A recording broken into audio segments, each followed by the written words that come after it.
Radio. Please stand by for the next program.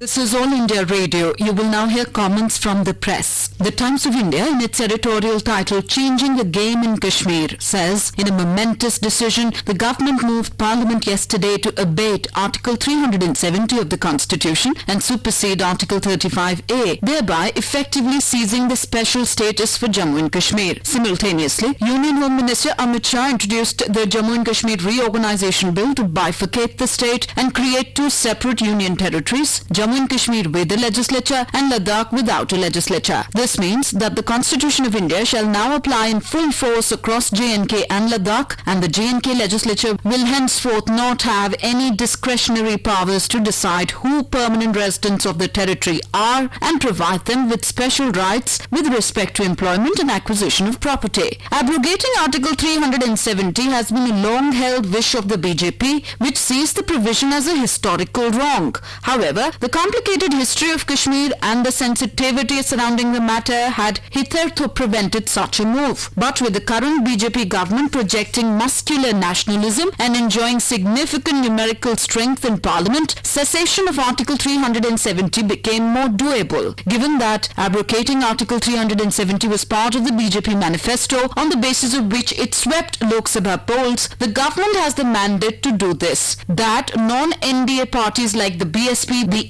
AAP, YSRCP, BJD and the AIADMK too have come out in support of the government's move shows which way the winds are blowing. The Indian Express, in its editorial titled A Just Way, writes, the Supreme Court's initiative to push for a negotiated settlement in the Babri Masjid case has failed to find traction. The three-member panel set up by the Apex Court conducted extensive consultations with the stakeholders in the dispute, but evidently could not convince the parties to agree to an out-of-court settlement. This does not come as a surprise. Previous attempts to mediate too had failed since the parties to the dispute refused to budge from their stated positions. The case has become a political battleground involving history and myth, faith and identity. Within the deadline set by the court, it was ambitious perhaps to expect that the mediation committee could provide a breakthrough for an over 7-decade-old matter. The panel, led by retired Supreme Court Judge Justice F.M.I. Kalifullah, including Art of Living founder Sri Ravi Shankar and senior advocate Sri Ram Panchu, was set up in March this year with a deadline of 8 weeks, which was extended till July 31st. The Asian Age, in its editorial titled U.S. Shooting, Blame Racism, says the outbreak of gun violence in 2 American cities in less than 24 hours shouldn't be seen as a mere extension of a phenomena in a country where people randomly open fire in public places, including schools and malls. What the US is increasingly seeing is a series of hate crimes stemming from racial divisions. One of the 2 shootings in El Paso on the Texas-Mexico border was clearly triggered by xenophobic hatred of migrants from the South, spread by the likes of US President Donald Trump,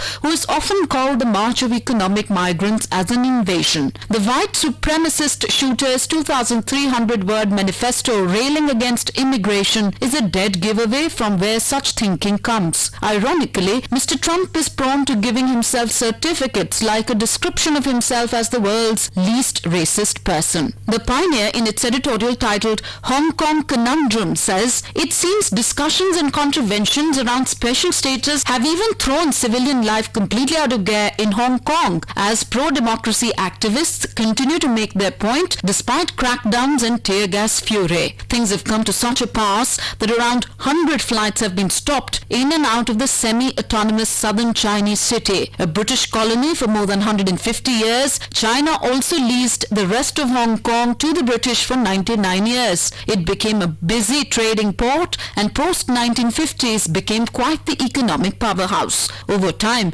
it became an island of opportunity, attracting migrants and dissidents who fled persecution in the mainland. And though China ensured a return of Hong Kong to itself in 1997, it was under the conditional principle of one country, 2 systems. So apart from foreign and defense affairs, Hong Kong is empowered to develop its own legal system, borders and rights, including the ones on free speech and peaceful protests. But with the heaving approach of Premier Xi Jinping's China First mantra, there have been insidious ways of meddling in Hong Kong and muzzling pro-democracy legislators. Those were the comments from the press presented to you by the news service.